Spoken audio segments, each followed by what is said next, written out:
Golden's Bridge, New York. 4:46 p.m.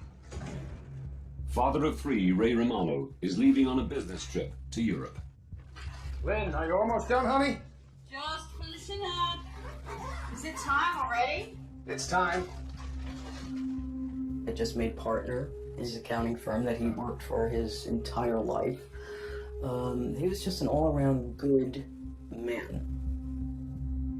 I'll see you next week. Please call. Of course.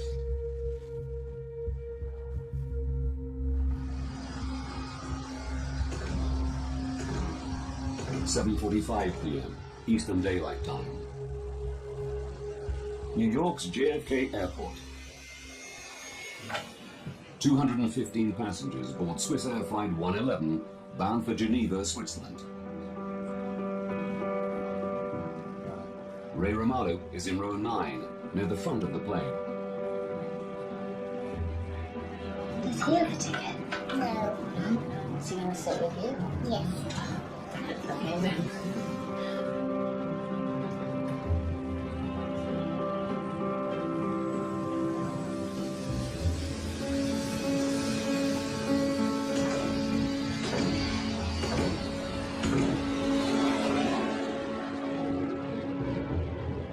Captain Urs Zimmermann and First Officer Stefan Löw will fly through the night on the 8-hour journey.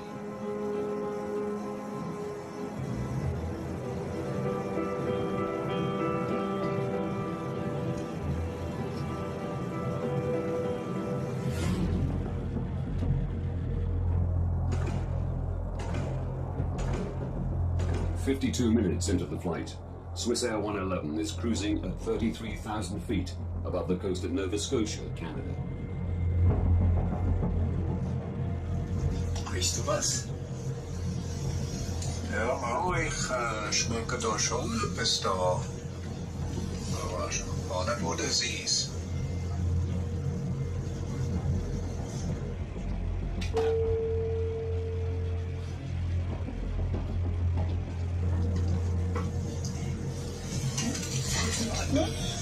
Ich schmecke dir etwas in der Kabine dahinter.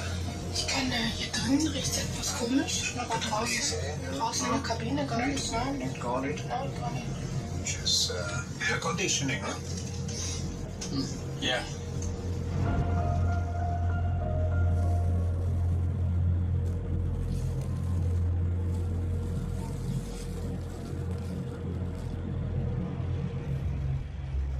How about we colour in a space rocket? I got it. Just perfect.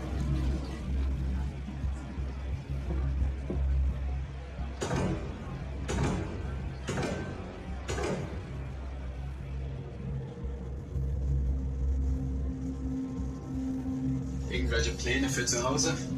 Wir können mal segeln und Zürichsee. Ah, super.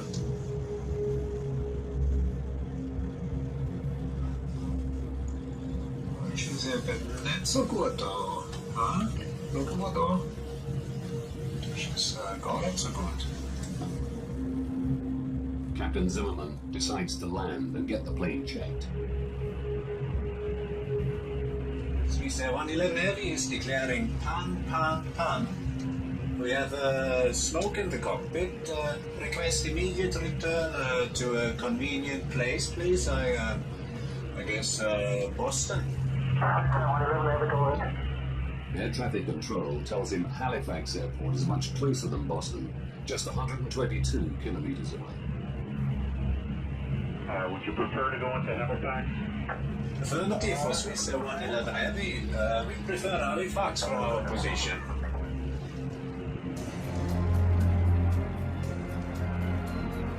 The airport prepares for an emergency landing.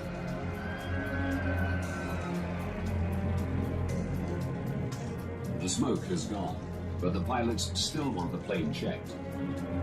They use oxygen masks as a precaution and begin to descend. The captain has turned on the fasten seatbelt sign. We have a problem with the air conditioning, which needs to be rectified before we continue the flight. All will be detouring into Halifax Airport in Canada.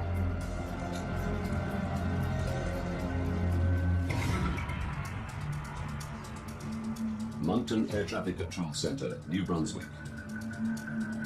I had a quick look on my radar to see where the aircraft was and estimated that it was about 20 minutes away from the airport. It's Bill Pickrell's job to guide the plane safely into Halifax. It was going to be a fairly straightforward operation because they were lined up almost perfectly for a straight approach at that point. Swiss Air 111, good evening. Can I vector you to set up for runway 06 at Halifax? Yes, Victor 46 will be fine. Okay, it's a back course approach for runway 06, 30 miles to fly to the threshold. We need more than 30 miles. Swiss Air 111, roger, turn left, heading out 0130. The plane is too high to make it into Halifax on the first pass. As a general rule, at that distance from the airport, ideally the aircraft would have been down around 10,000 feet. In this case, they were approximately 20,000 feet, or slightly above that. The pilots loop while they descend further. Swiss Air 111, when you have time, can I have the number of souls on board and the amount of fuel you have left? Roger, we must dump some fuel. Will we do that in this area during descent?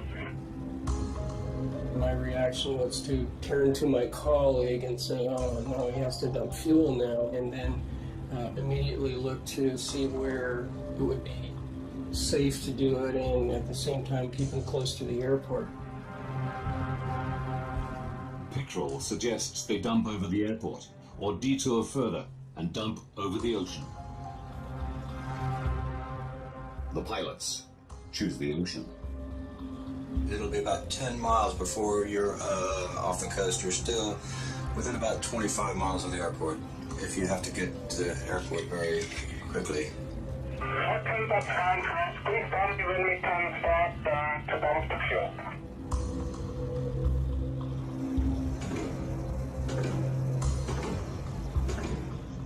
The captain starts Swiss Air's procedure for dealing with smoke of unknown origin. Captain, class switch selected, confirm. He cuts unnecessary power to the cabin.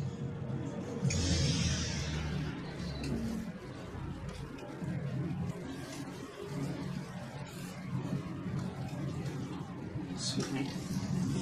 Should we be concerned at this point? There's no electricity in the aircon's gone. No, the captain has assured us there's no need for concern. It's just usual procedure in an emergency landing. Emergency landing? There's no need to worry. We'll be landing very shortly. Could you stop hurrying, please?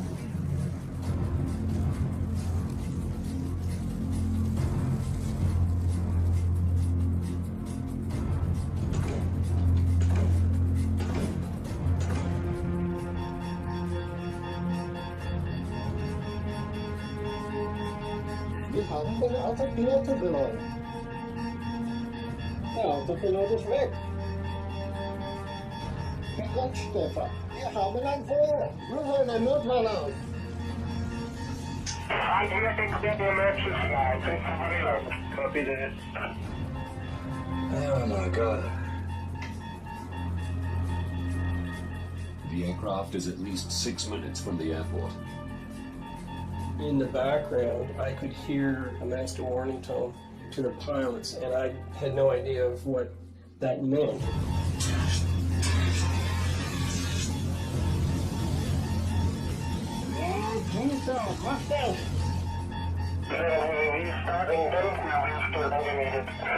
Swiss Air 111, roger.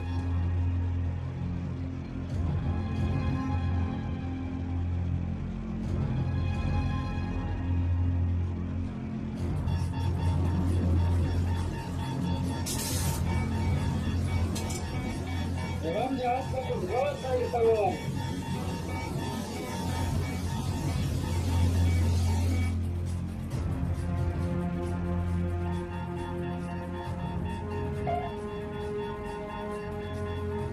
What's the transponder? The transponder's gone. Come in, Swiss Air 111. All communication with the plane is lost. Swiss Air 111, come in.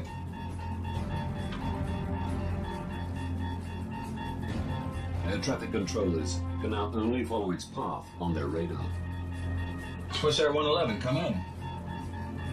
We noticed that the aircraft had turned away from the airport and was proceeding westbound down the coast.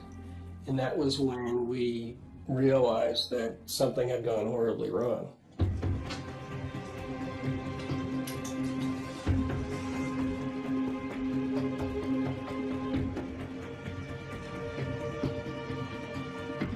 Jesus Christ.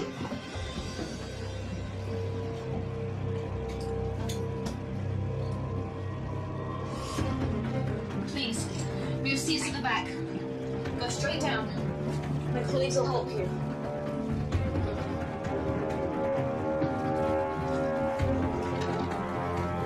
Smoke in first class.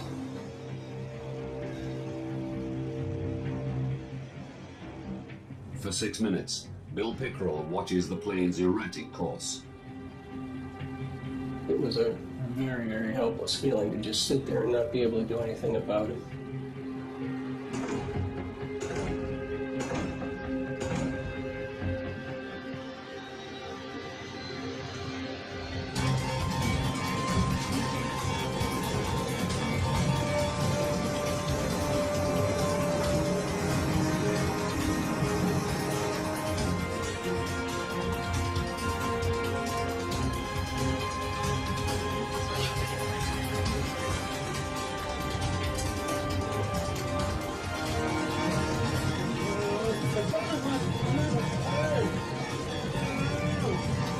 And suddenly they turned to the south, out toward the open ocean.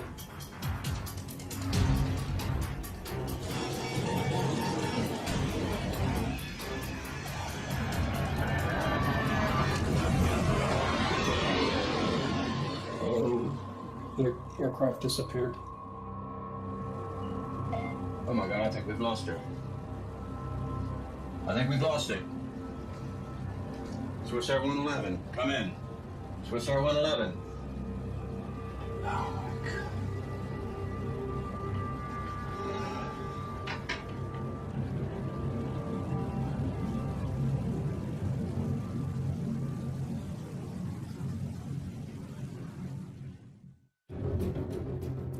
The last radar position of Swiss Air Flight 111 is 9 kilometers from the Canadian shore. As word spreads, local fishermen head to sea, intent on rescuing survivors.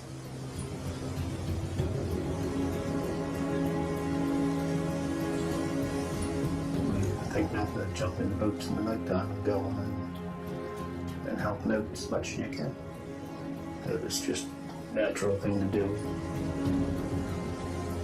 It takes Wayne Manuel an hour to reach the site. You can see the rest of the boats that were out there at the time, but you could smell them. You could smell the fuel from the jet. And as we got closer, you could see debris floating.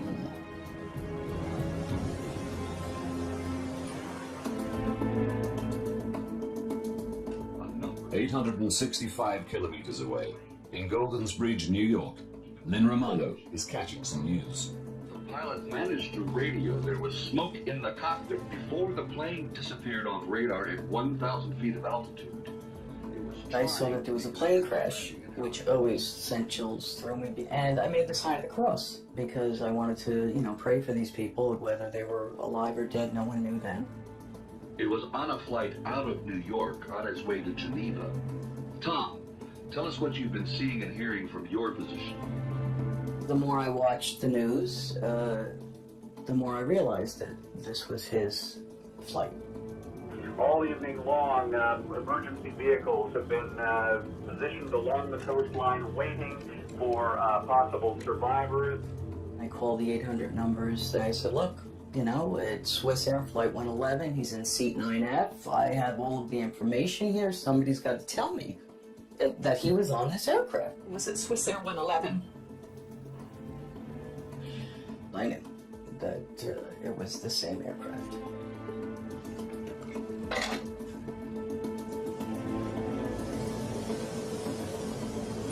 Most of what we seen floating were clothes, and pieces of suitcases, and shoes. And, I think we went past one part of the plane at one time. Like probably a half a dozen windows out of the side of it. That was the biggest thing that we seen, I believe. Wayne hoped to find survivors. You always hope. But after you got there and you seen what was floating, you knew that there was nothing left. There wouldn't be any survivors.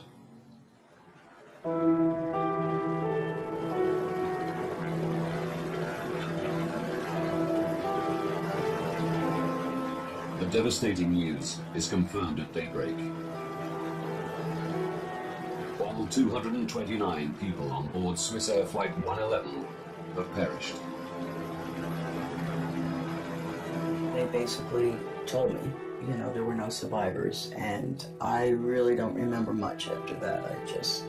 It felt like my whole soul was being sucked out of my body.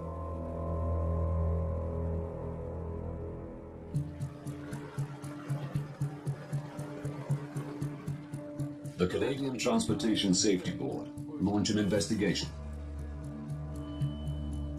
The deputy chief is Larry Vance. He has 31 years' experience as a pilot and 14 as an air crash investigator. His starting point is the tape from air traffic control. We had quite a bit of information, in fact, from the very beginning, because we knew that the aircraft had caught on fire, if you will, and that the pilots were fighting that circumstance. What we were interested in was how the fire started, how the fire spread, and how it eventually disabled the airplane. That's the key for us, was to answer those three questions.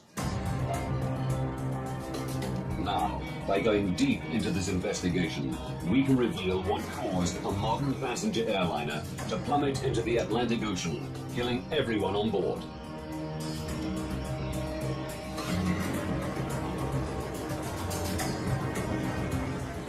Before investigators can establish what caused the fire on Swiss Air 111, they must recover the wreckage.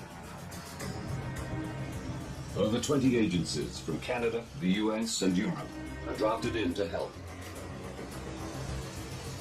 Personal effects of wreckage wash ashore along 200 kilometers of rugged coastline. You will find human remains. Can't tell you how to deal with it, just deal with it and get on with the job. Only one body is found intact.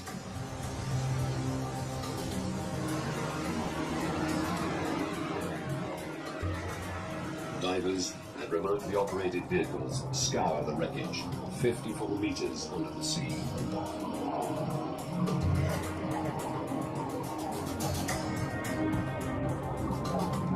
It was very critical for us to try and recover the black boxes, because that's where you get a lot of the basic information about what was happening in the cockpit, so we were very anxious to get our hands on those.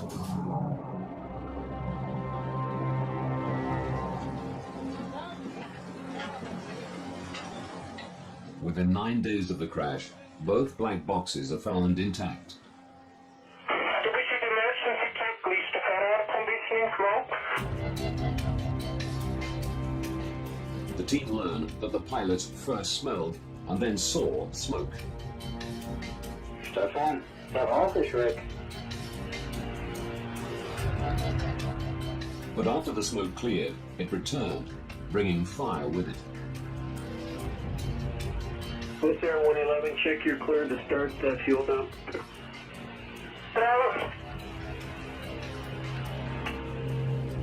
But investigators learn little more. Information for the last 6 minutes on both recorders was missing, so that was a bit of a disappointment to us. We thought we were going to have the information all the way to the impact, but in fact we didn't. The black boxes don't provide any quick answers. But Vance is confident the plane's wreckage holds more clues.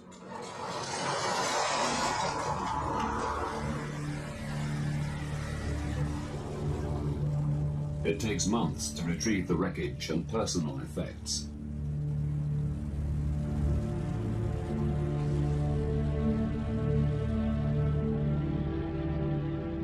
Bereaved relatives are invited to come and reclaim their loved ones' possessions. The carnage was unspeakable. I mean, there were suitcases that looked like a demon could have shredded them. And yet there were certain things that were just in perfect condition that they just, picked up out of the water. Lynn sees her husband's notepad with a shopping list he wrote that morning. The fact that, his notepad was there that I could read, magazines were intact, but none of the passengers except one. And when I asked them, why? How could this be? Basically, they just explained it as the G-force and, what happens, and then I wish I never asked.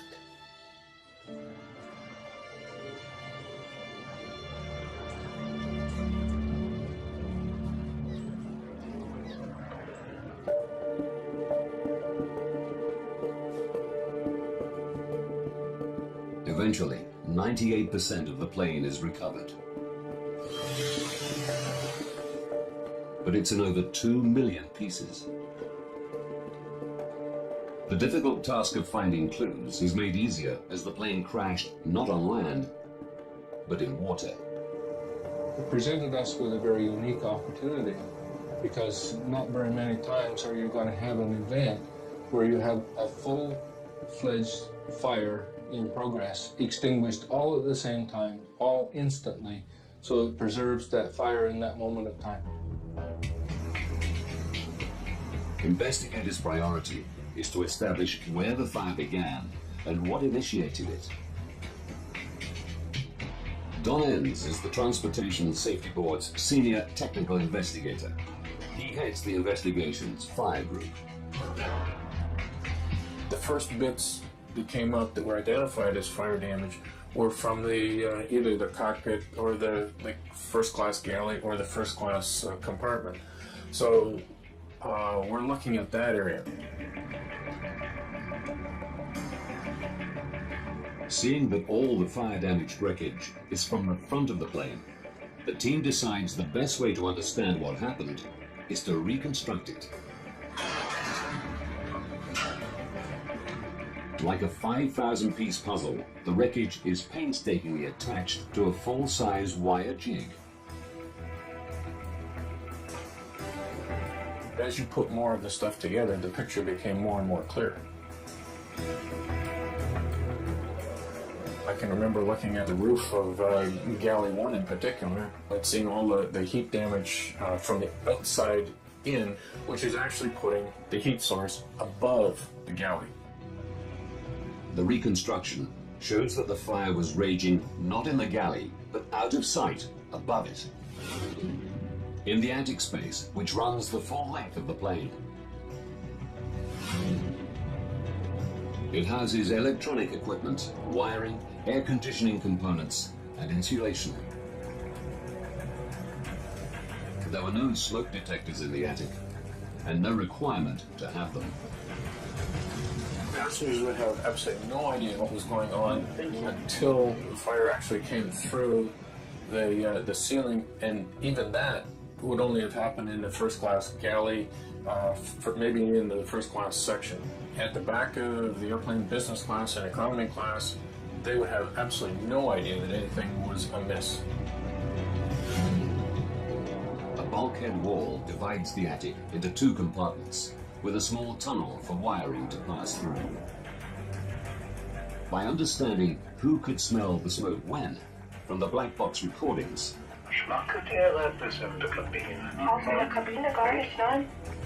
and by looking at the fire damage on the reconstruction, the team established that the fire started in front of the bulkhead, above the cockpit ceiling, where the pilots noticed the smell almost immediately.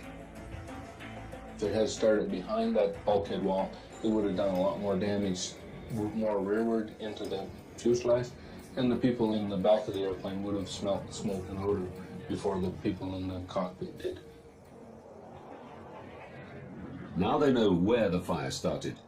They need to work out how it started. One of the things that we looked for, of course, was whether or not there was any criminal activity involved. Close inspection of some of the wreckage suggests there was. Very early on in the investigation, we started finding in what looked like buckshot from shotgun shell. The little ball bearing things, they were everywhere. In the seats and the seat backs and so on, we're thinking, well, somebody's in the airplane shooting it up, you know, like what's going on here? They question whether the fire was part of a terrorist plot, where someone boarded the plane with a shotgun. Until they learn what was in the plane's cargo hold. It turns out that they were the little tips for ballpoint pens. Those little tiny roller things that they put in the end of a ballpoint pen. There were tens of thousands of those things.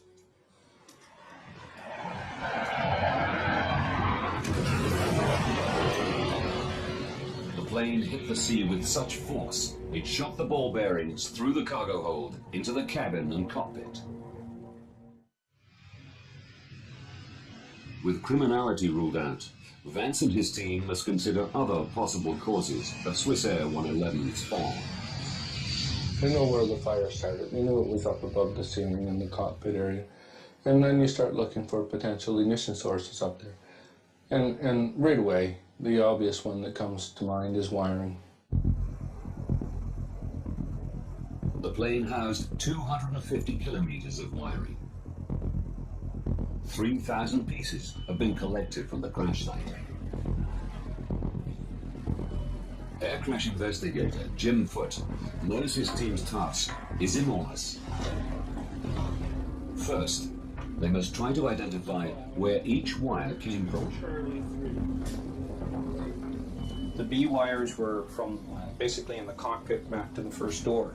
So those wires we were definitely interested in. Any wire that began with the letter B, we wanted. Every inch of this wire. Jim's team search for damaged or missing insulation to see if they can find the wire that ignited the fire.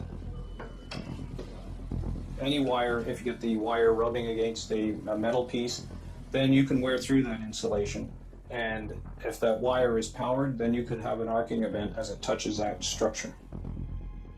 An arcing event is an electrical discharge which leaps from an exposed live wire. Like a tiny bolt of lightning, it creates a split-second flash of light and intense heat. This arc melts the wire's copper threads, leaving a telltale copper ball. It's these copper balls the team search for. They find 20 wire segments that had arced. Most of them ran through the ceiling of the cockpit. Any of them could have sparked the fire. 8 of the wire segments power the state-of-the-art personal in-flight entertainment system, which was fitted to the first and business class cabins in the year before the disaster.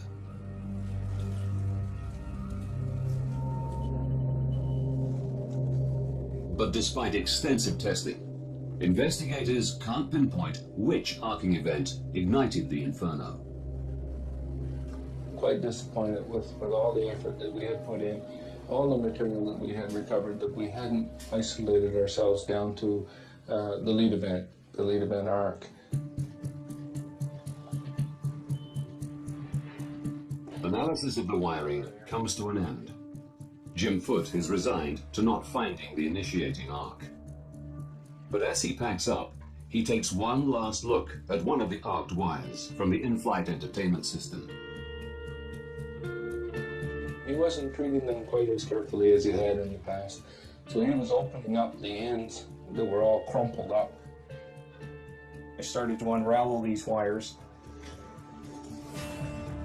And lo and behold, I found a second arc mark on the same phase as one of the other ones that we had already noted. Larry?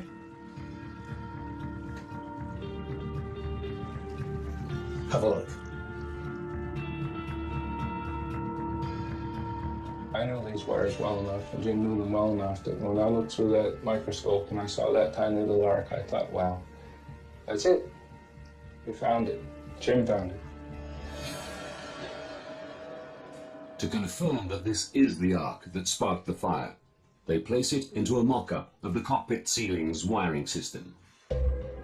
There's a lot of wires that come through the ceiling of that area and are attached to a metal bracket. What we think happened is that this wire chafed on this bracket. Planes are subjected to constant vibration as they travel at over 900 kilometers an hour. Investigators believe vibration caused the chafing. The wire's insulation became damaged, allowing the wire to arc on the metal bracket. We finally come to a conclusion in our own minds, almost instantly, to say that had to be it, because we knew from the positioning of those wires that where he had found that little arc was exactly where the fire had started. The team were concerned the in-flight entertainment system had not been properly installed. As a precaution, Swissair removed this non-essential system from its entire fleet.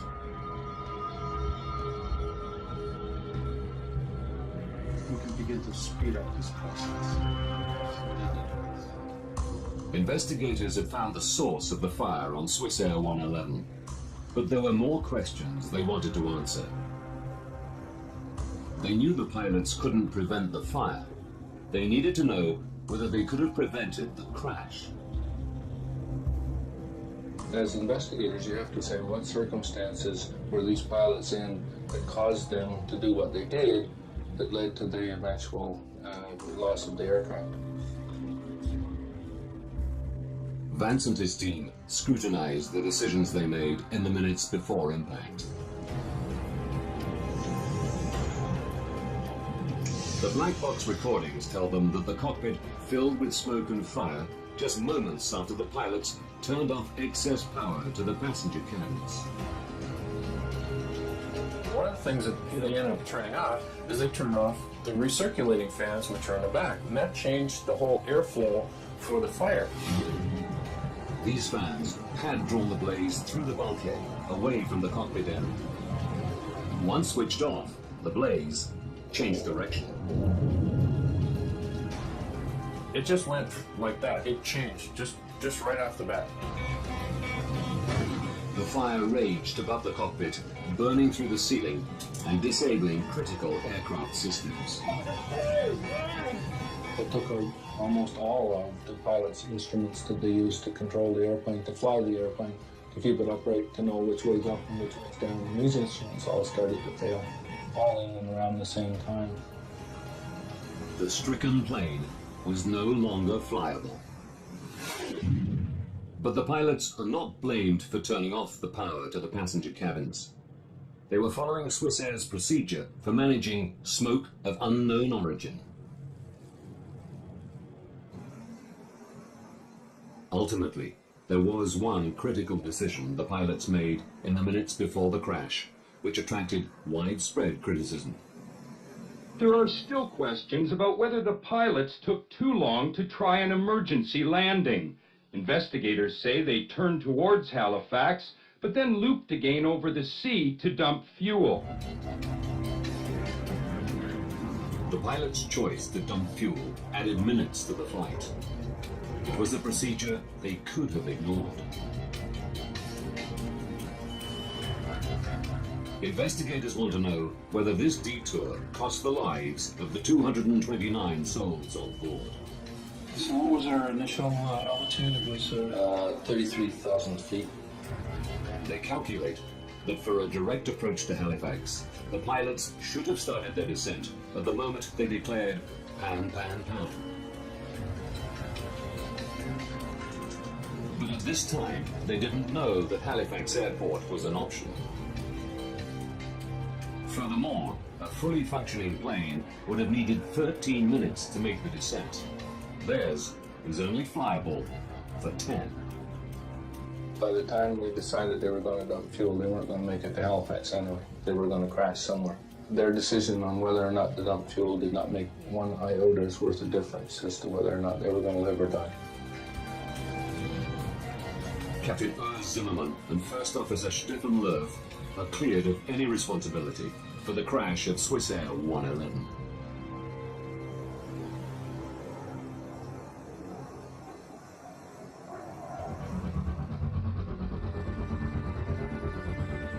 The investigation team successfully reconstructed the front of the plane, established where the fire began, and found the arc that sparked it. But they know a single spark did not bring the airplane down. To prevent future fires, the team needed to find out what had been burning. The threat to the airplane, in fact, was what was fueling the fire. If you have flammable material in such abundance that is capable of burning the airplane up, that's the real threat to the airplane.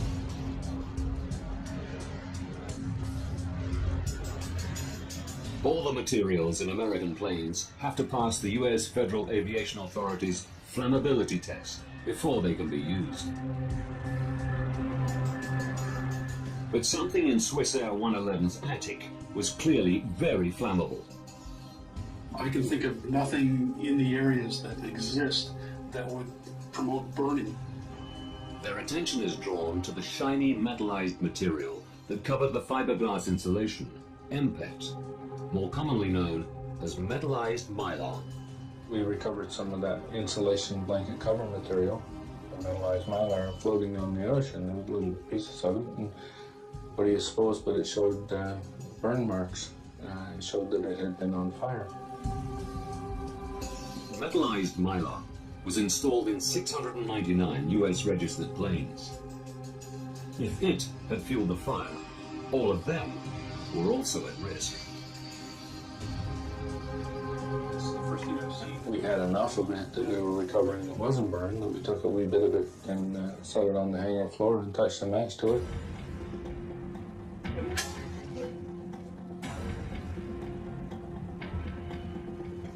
Oh my God, look at that. That's incredible. And what do you know, it burned like crazy and very flammable. We thought, man, this airplane is full of that stuff. Vance is confident that metallized mylar fueled the fire on Swissair 111. Yes. We think we've come across what might be the problem. He immediately informs the US Federal Aviation Authority. It's caught fire. They had flame-tested metallized mylar more than 10 years earlier and passed it for use. One of the things that we did was to go back and look at the history of this metallized mylar to see if there had been previous opportunities to identify that as a hazardous material.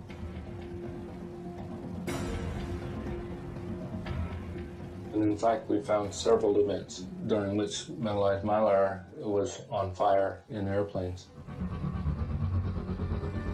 As a result of these previous fires, the plane's manufacturer, McDonnell Douglas, suggested metallized mylar should be stripped from all their aircraft. 4 years before the Swissair crash, the US Federal Aviation Authority had retested metallized mylar and found it was flammable.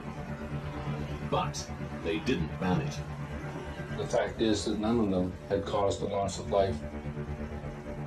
Had one of these previous accidents resulted in a number of fatalities, if you had a body count, then they may well have reacted differently. The FAA now had a body count of 229. Again, they tested the metallized mylar, subjecting it to much more realistic in-flight fire conditions. It failed. The FAA gave US airlines 4 years to strip it from their planes. We know that we got results because we had blood on the water. There were a number of people did, and then people paid attention to it, and then we were able to move forward with our safety message and have it accepted. The investigation into Swiss Air 111 was the longest the Canadian Transportation Safety Board had ever undertaken. It took 4.5 years to complete. Using the detailed information that investigators unearthed, we can now reveal precisely what took place on Swiss Air 111 and what the pilots faced in the minutes before impact.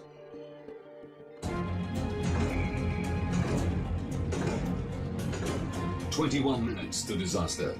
A wire in the attic arcs, igniting metallized mylar. The pilots smell something strange, but think it's an air conditioning problem. 18 minutes to disaster. Seeing smoke, they decide to land and head towards Halifax. 16 minutes to disaster. Air conditioning fans suck the attic fire towards the back of the plane. This clears smoke from the cockpit. 11 minutes to disaster. While hoping to lose height, the pilots choose to detour further and dump fuel over the ocean. They don't know what's happening in the attic.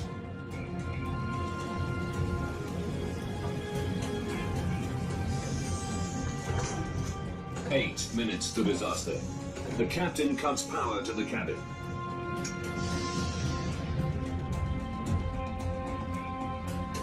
This shuts down the air conditioning fans,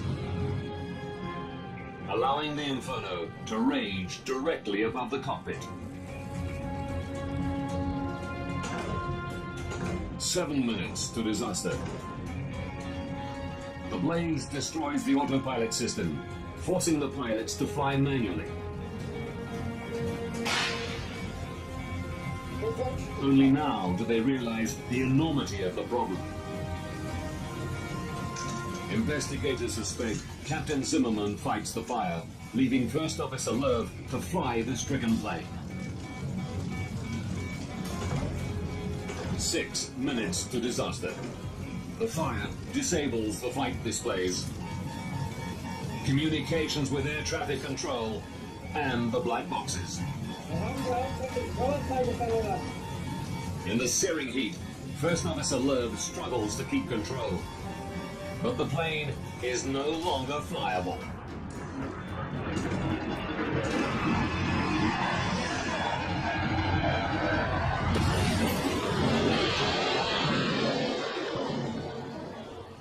All 229 passengers and crew are dead.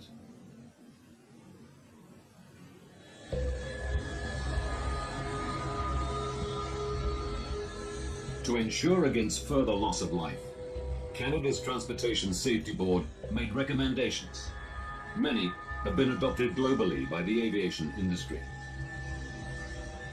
They suggested that procedures for dealing with smoke of unknown origin be radically rethought. Our recommendation was that if you have smoke or odor in an airplane, that you have to assume that it is a fire that's out of control until you prove otherwise. And that, I think, has sunk its way into the aviation community a lot better than it did before Swiss Air 111. Investigators' biggest success was the banning of flammable metallized mylar. We know as a result of the Swiss Air 111 investigation that materials that might otherwise have been put in airplanes are no longer being put in airplanes, so a lot of good work has been done and a lot of good safety action has been taken.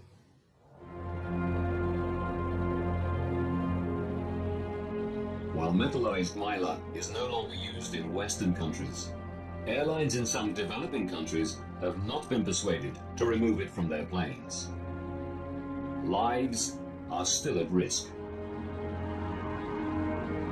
The next steps to make air travel safer may only be taken after another tragic incident. There has to be another event which refocuses people's attention, and that you have to say, we told you so, and you didn't fix it, now you better fix it because it's going to happen again. You cannot make